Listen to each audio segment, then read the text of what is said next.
Welcome to Module 10 of the Works Clearinghouse WWC Group Design Standards Training. You can access all of the resources mentioned in this module through the WWC's website, whatworks.ed.gov. This module focuses on the WWC's procedures for computing effect sizes and their standard errors. In this module, we will discuss why the WWC uses effect sizes to report on study findings, and we will provide reviewers with guidance on the types of information needed to compute effect sizes under different scenarios. Please note that the first chapter of this module provides a broad overview of the approach taken by the WWC to calculate effect sizes and standard errors, and the remaining modules go into more depth and provide detailed technical information about how the WWC calculates effect sizes.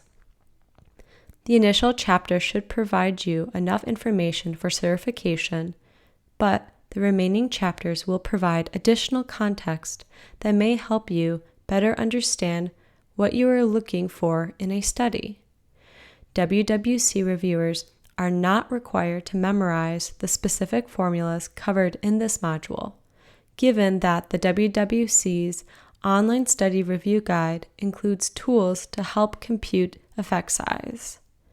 Rather, the intent of this module is to familiarize WWC reviewers with the many different ways that the WWC can estimate effect sizes, and to help reviewers understand the types of information that they should look for when reviewing a study to allow the WWC to estimate an effect size and its standard error. As described throughout this training series, effect sizes play an important role in all aspects of the WWC's reporting of study findings.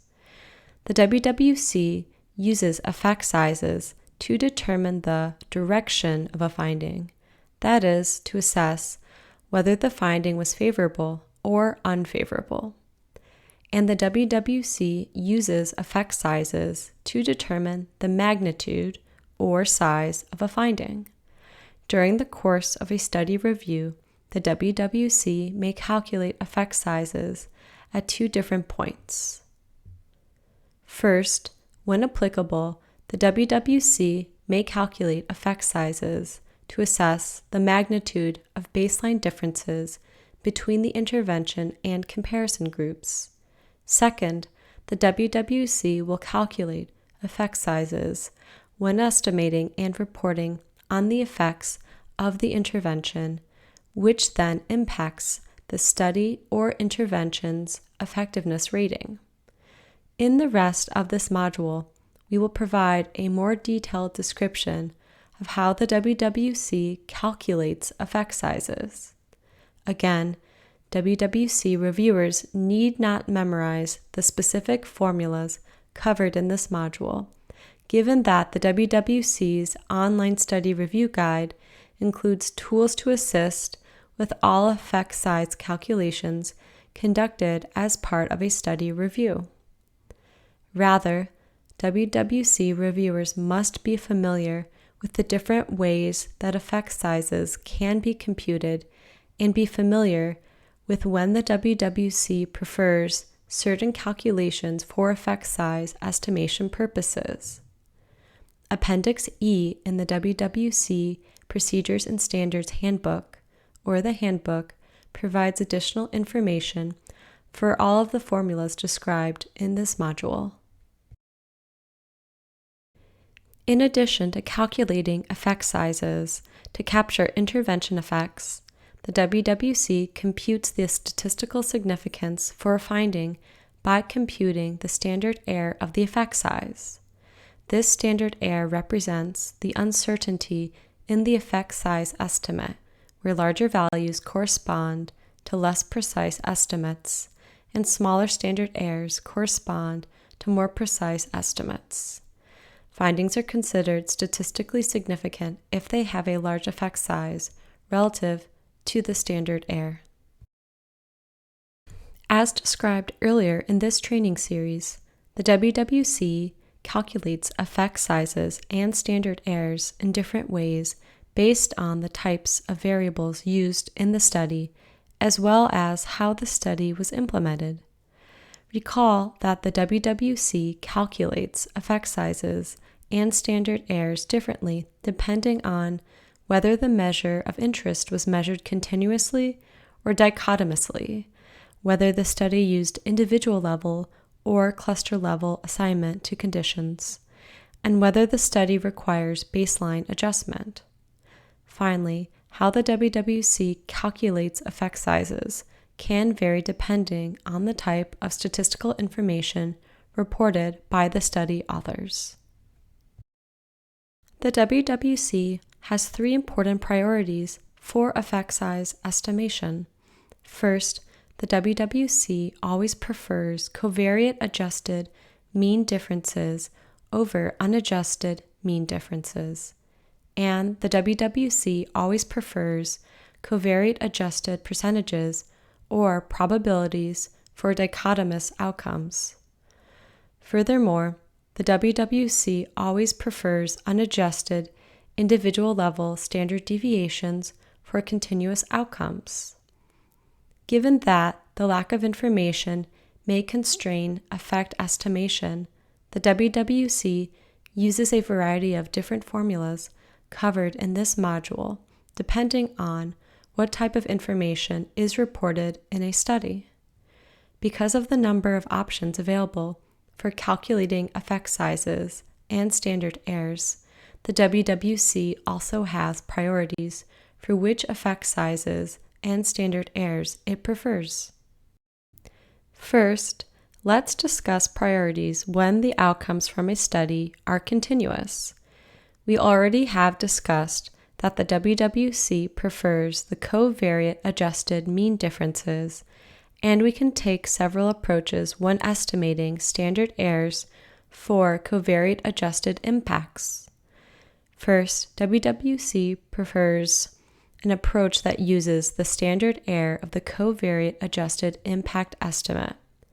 If the standard error of the impact estimate is not available, the WWC prefers an approach using the multiple correlations between the outcome and covariates from the covariate-adjusted analysis. Finally, if neither piece of information is available, the WWC will impute a multiple correlation of 0 for the approach that uses the multiple correlation. Next, let's discuss priorities when the outcomes from a study are dichotomous. As with continuous outcomes, the WWC prefers effect sizes using covariate-adjusted probabilities. There are three broad types of covariate-adjusted probabilities that the WWC will use: average predicted probabilities, linear probability models, and logistic regression coefficients. If available, the WWC prefers to use average predicted probabilities. This is one of the most common ways for study authors to report findings from covariate-adjusted analyses with dichotomous outcomes. Authors can compute these average predicted probabilities from logistic or probit regression models that adjust for baseline differences. This approach is analogous to using adjusted means from analysis of covariance models for continuous outcomes. These covariate-adjusted probabilities are derived from regression models and covariate values to predict the average expected outcome if the entire sample received the intervention or did not receive the intervention. These predicted probabilities can be plugged into the Cox's index formula that we have discussed previously. As a conservative approach, the WWC will compute the standard error of the Cox's index assuming unadjusted analyses using the same equation as shown before, because the field currently lacks guidance on how to compute standard errors for covariate-adjusted Cox indices.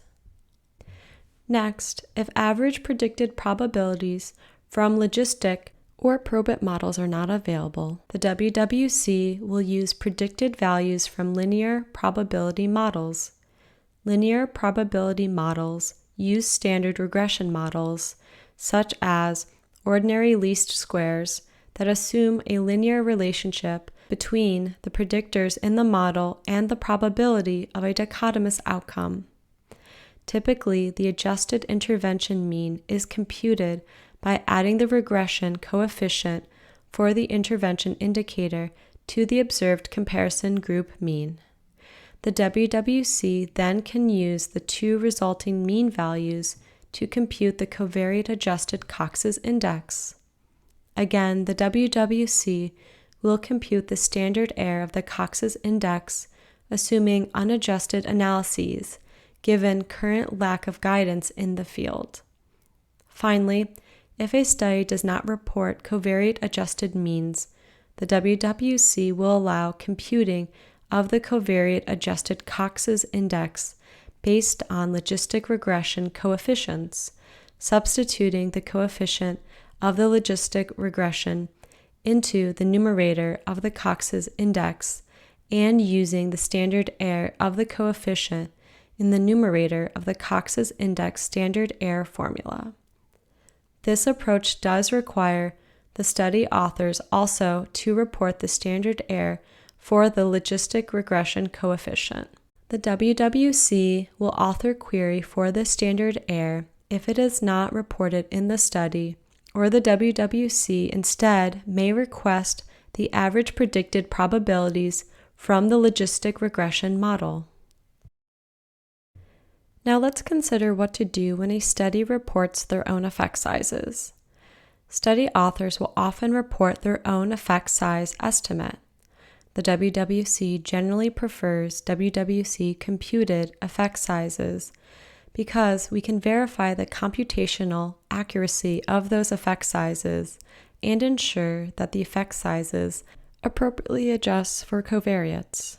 There are nevertheless two common scenarios in which the WWC may elect to use study-reported effect size. First, this may occur when the WWC cannot compute an effect size based on the reported information. Or second, this may occur when the WWC can compute an effect size based on unadjusted means, but the study-reported effect size adjusts for baseline differences. The WWC will not use study-reported effect sizes, however, in the following scenarios. First, when the study-reported effect size was based on unadjusted means, but the study requires adjustment for baseline differences.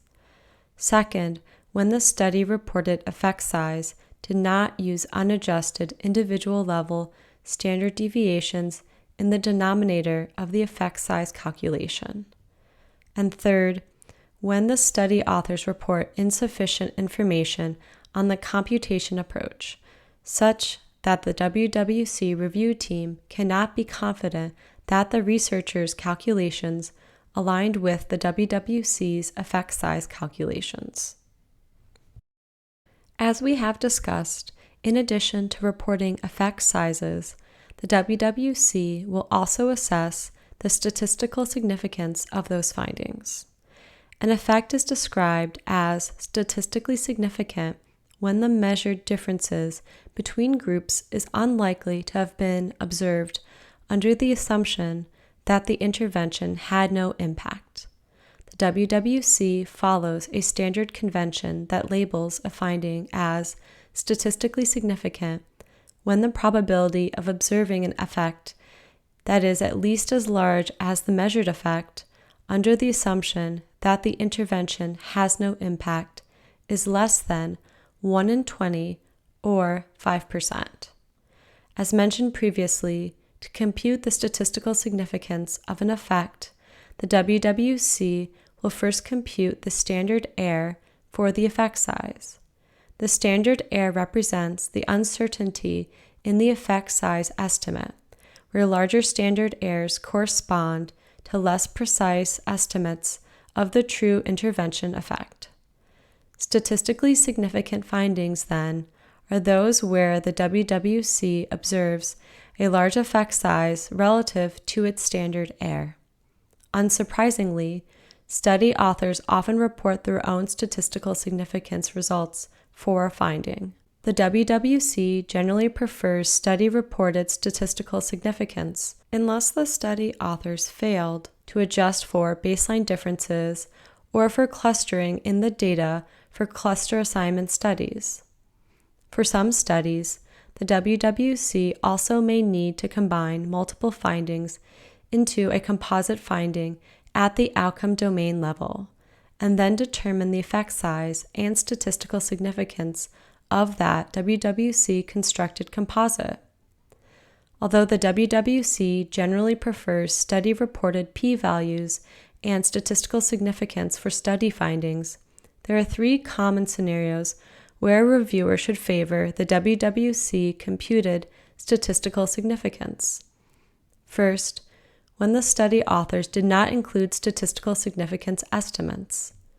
Second, when study authors' calculations have a known problem, such as not applying a required adjustment for baseline differences or for clustering in an individual level analysis for a cluster level assignment study.